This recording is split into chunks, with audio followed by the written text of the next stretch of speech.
Welcome to a second video on using the intersection feature of the TI84 graphing calculator to find the real rational zeros or roots of a polynomial function.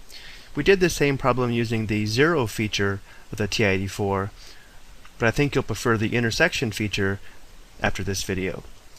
Without using the graph of this polynomial function to find the real rational zeros, we'd have to make a list of possible rational zeros, which should be formed by the ratio of the factors of the constant term, which is 15, to the factors of the leading coefficient, which would be 6. If we did this, we'd have a very long list of possible rational zeros, which we would then have to use trial and error to find the real rational zeros. But with the graph and using the intersection feature, we can find them very quickly and efficiently. The zeros of this function are the x values where the function would be equal to 0. When we refer to function values, we're referring to y values. So the x values where y is equal to 0 graphically would be the x-intercepts of this function. So if we graph this function, the x-intercepts represent the real zeros of the function, and then we can use the TI84 to determine which of those are also rational. But to use the intersection feature, we'll have to graph two equations. We'll first graph the polynomial function.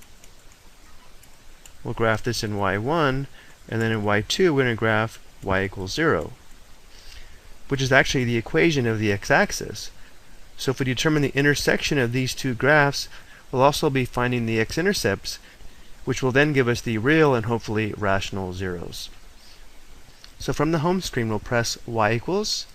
If we have any old functions in here, we'll clear them out. Press clear and clear. Go back up to y1, and now we'll enter 6x cubed minus 11x squared. Here's the exponent of 2, the x squared key, minus 26x plus 15. Press enter, and then for y2 we'll enter in 0. Now we're going to go ahead and graph this. Remember, we're not going to see the graph of y equals 0 because that's going to be right on the x-axis. We can see that this function does have 3 real zeros because it has 3 x-intercepts. Notice how they're all clustered around the interval between -4 and +4. So let's go ahead and change our window. Press window. We'll change the x-min to -4 and the x-max to +4. We don't need to do this, but it is going to make the graph look a little bit better. Now we'll press graph. And now here's what's nice about the intersection method. Remember, we have the graph of our function, and we also have the graph of y equals 0 on the x-axis. So if we press second trace and then use option 5 for intersection, we just need to move the cursor closest to the x-intercept that we're trying to find and then press enter 3 times. So if I press the left arrow until it's close to the leftmost x-intercept, maybe in here, I can just press enter 3 times instead of having to deal with the left-bound, right-bound questions using the zero feature.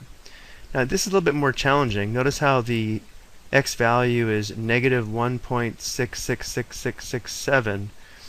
This is rational. We need to recognize this as a repeating decimal. 0.6 repeating is 2/3. So this is actually x equals -1 2/3 or -5/3. If we still don't recognize this, we could go back to the home screen, pressing second mode, and type in -1 point and then a bunch of 6s. We need quite a few of these for the calculator to recognize this. And now if we convert this to a fraction by pressing math enter enter, math enter enter, it shows us the fraction of x equals -5/3. Let's write this down because it is one of our zeros. Now let's check the other two. So we'll go back to the graph. Let's find this 0 here. So we're going to press second trace, option 5, move the cursor closer to this x-intercept, and then press enter 3 times.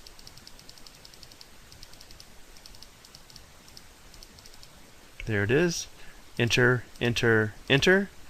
And this x-intercept is much easier to find. It's x equals 0.5, which is equal to 1/2. So the next zero is x equals 1/2. And we have one more to find. So again, we'll press second trace, Option 5. Move the cursor closer to this last x-intercept.